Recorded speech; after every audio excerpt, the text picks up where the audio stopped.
Hey everyone, we're hooked up and rolling down the road today, and we are just about to weigh our RV. We're going to weigh our RV because we're planning to do a solar installation, and we want to know how much it weighs before or after. Weighing your RV is also really important to make sure that you know that you're within the gross vehicle weight ratings of the RV and the truck that you're pulling it with, or if you're towing a car behind your RV, that you're within the combined weight ratings of your RV. If you're an RV owner and you're not involved with commercial vehicles a lot, scale to weigh a vehicle may seem kind of strange, but you're actually more common than you'd probably realize. In commercial vehicle industry, it's very important that they weigh vehicles because it's really easy to overload them when they're loading them up with stuff all the time. As you're driving down the highway, I'm sure you've seen truck weigh stations, and if you're in an RV, that is not for you. Those weigh stations are for commercial vehicles so that they weigh the trucks and they make sure that the truck drivers are, first of all, within the safety limits of their truck, and second of all, that they're not overloaded on the roads, because super heavy loads on the roads can actually damage them as well.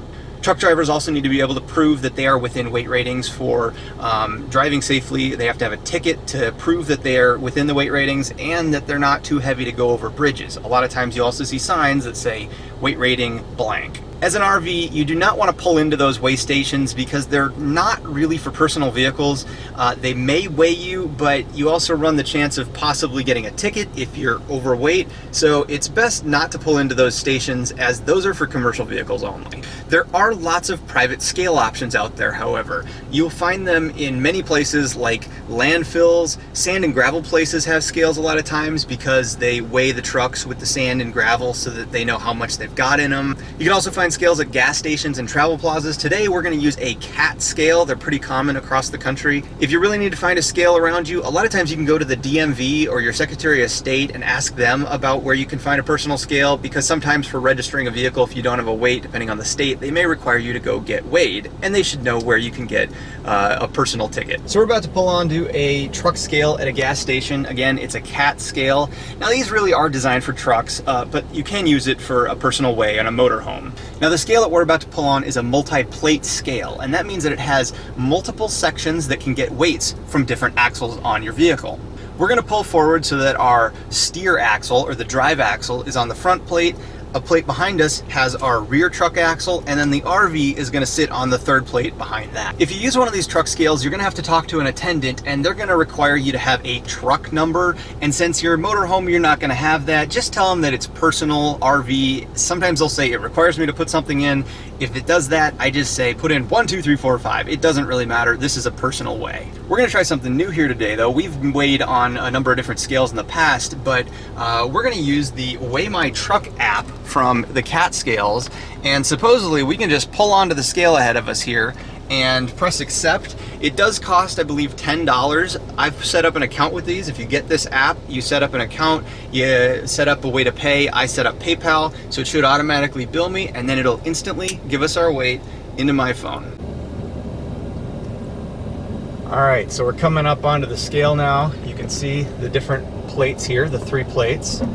So we're now on to the scale itself, rear axle, and now the trailer's on. So I'm gonna pull forward until the front axle of the truck is on the front plate. The axle behind it is behind us, and then the rear axle back there. Now as you're actually on here, you can actually sort of feel it move a little bit, because all these plates, they do kind of wiggle a little bit. They're scales. So now here we go, we're at the truck stop location. It got my location on the GPS. We're just gonna go ahead and hit accept, and let's see what happens. All right, so it's gonna ask for our tractor and our trailer number. I just put in 1, 2, 3, 4, 5, and then commodity, it doesn't really matter, it's a personal weigh. We're gonna hit accept, waiting for Weighmaster authorization. Processing, do not pull off scale. There we go. So now we can see that our gross vehicle weight right now is 24,920 pounds. Now you can, you also got your steer axle, drive axle, and trailer axle, so you can look at all those and make sure you're within the weight ratings of all of your axles.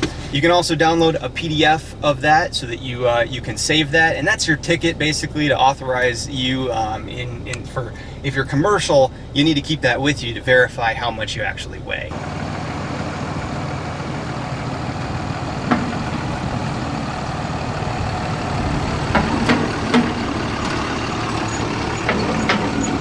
So that's it. That's as simple as it is to weigh your RV. Things to consider when you weigh your RV is how much water do you have in the tanks? Also, how much fuel do you have in your truck? Those will affect the weight of your trailer and truck, so you can take that into account with a full tank of fuel and a full tank of water, how much you might weigh. Thanks so much for watching. If you haven't done it already, it's a good idea to go out and weigh your RV so that you know you're within safe limits on the road. We'll see you next time.